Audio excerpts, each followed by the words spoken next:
आज से नववर्ष 2026 की शुरुआत हो चुकी है। नए साल से जुड़ी कई भविष्यवाणियां भी चर्चा में हैं। ज्योतिषियों की माने तो इन भविष्यवाणियों का जिक्र भविष्य पुराण में भी मिलता है। हिंदू धर्म के 18 महापुराणों में भविष्य पुराण का स्थान अलग और खास माना जाता है। जैसा कि नाम से ही स्पष्ट है, ये ग्रंथ आने वाले समय की घटनाओं, सामाजिक बदलावों और मानव जीवन में होने वाले उतार चढ़ाव पर आधारित है। भविष्य पुराण में केवल भविष्यवाणियां ही नहीं, बल्कि धर्म, कर्म, पूजा पद्धति, दान, व्रत, ज्योतिष और नैतिक जीवन मूल्यों का भी विस्तार से उल्लेख मिलता है। मान्यता है कि प्राचीन काल में ऋषि मुनियों ने इस ग्रंथ के जरिए आने वाले समय की एक झलक देने की कोशिश की थी। इनमें बताया गया था कि युगों के परिवर्तन के साथ न सिर्फ इंसान का जीवन, बल्कि प्रकृति का स्वभाव, शासन व्यवस्था और धन संपत्ति की स्थिति भी किस तरह बदलती चली जाएगी। मौजूदा समय में जब पूरी दुनिया संघर्ष, प्रदूषण, जलवायु संकट और सामाजिक तनाव से गुजर रही है, तब भविष्य पुराण में कई बातें लोगों को सोचने पर मजबूर भी कर देंगी। भविष्य पुराण में संकेत मिलता है कि कलयुग के दौरान धन और संसाधनों का संतुलन बिगड़ जाएगा। सत्ता से जुड़े निर्णय आम लोगों की मुश्किलें बढ़ा सकते हैं और जीवन यापन पहले से कहीं ज्यादा कठिन हो जाएगा।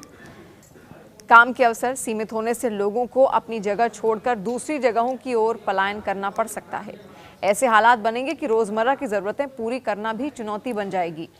प्राकृतिक आपदाएं जैसे सूखा और बाढ़ भोजन की कमी को और ज्यादा गहरा कर देंगी, जिसका सीधा असर समाज के हर वर्ग पर पड़ेगा। भविष्य पुराण में कलयुग के मानव जीवन को लेकर एक चिंताजनक तस्वीर दिखाई गई है। इसमें ये कहा गया है कि कम उम्र में ही जिम्मेदारियां और संघर्षों का बोझ बढ़ जाएगा, जिससे युवावस्था तनाव और परेशानियों से घिर सकती है। धीरे धीरे गलत जीवन शैली, असुरक्षा और मानसिक दबाव इंसान को भीतर से कमजोर करने लगेंगे। शारीरिक क्षमता और मानसिक संतुलन पर इसका सीधा असर पड़ेगा। इस ग्रंथ के अनुसार इन कारणों से कलयुग में मनुष्य की औसत आयु भी पहले के युगों की तुलना में काफी घट सकती है। भविष्य पुराण की सबसे चर्चित भविष्यवाणियों में प्रकृति से जुड़ी चेतावनी भी शामिल है। इस ग्रंथ के अनुसार प्रकृति से बड़ी चेतावनी दी जा रही है। प्रकृति के साथ हो रही छेड़छाड़ का परिणाम मानव को भुगतना पड़ेगा, ऐसा लिखा है। ज्यादा बारिश, गर्मी और कड़ाके की ठंड जैसी स्थितियां सामान्य हो जाएंगी। भूकंप, बाढ़, सूखा और अन्य प्राकृतिक आपदाओं की संख्या में इजाफा होगा, जिससे जीवन और भी कठिन बन जाएगा। इसके अलावा बीमारियां और प्रदूषित पर्यावरण। भविष्य पुराण में यह भी संकेत मिलता है कि कलयुग में इंसान बीमारियों से घिरा रहेगा।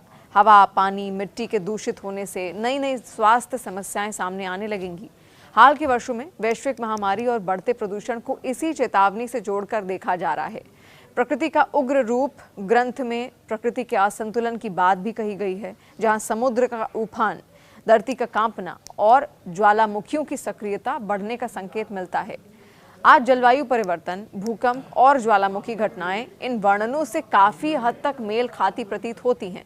भ्रम और झूठ का प्रसार। भविष्य पुराण के अनुसार कलयुग को भ्रम का युग कहा जाता है। यहाँ असत्य तेजी से फैलता है। मौजूदा डिजिटल दौर में सोशल मीडिया और इंटरनेट के जरिए अफवाहों का फैलना इस भविष्यवाणी को और प्रासंगिक बना देता है, क्योंकि सच और झूठ के बीच अंतर कर पाना लोगों के लिए एक बहुत बड़ी चुनौती अब बनता जा रहा है। इसीलिए भविष्य पुराण का जिक्र अब एक बार फिर से सामने आ रहा है, क्योंकि साल 2026 हम सबके सामने है। वहाँ फैला के हमने साल 2026 का स्वागत तो किया है, पर भविष्य पुराण के हिसाब से कई चुनौतियाँ भी आगे आने वाले समय में आ सकती हैं।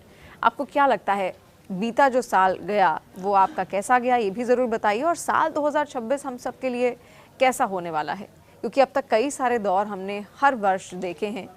2026 आप सबके लिए कैसा होगा और आपने 2026 में क्या रेजोल्यूशन लिया है, ये भी ज़रूर बताइए।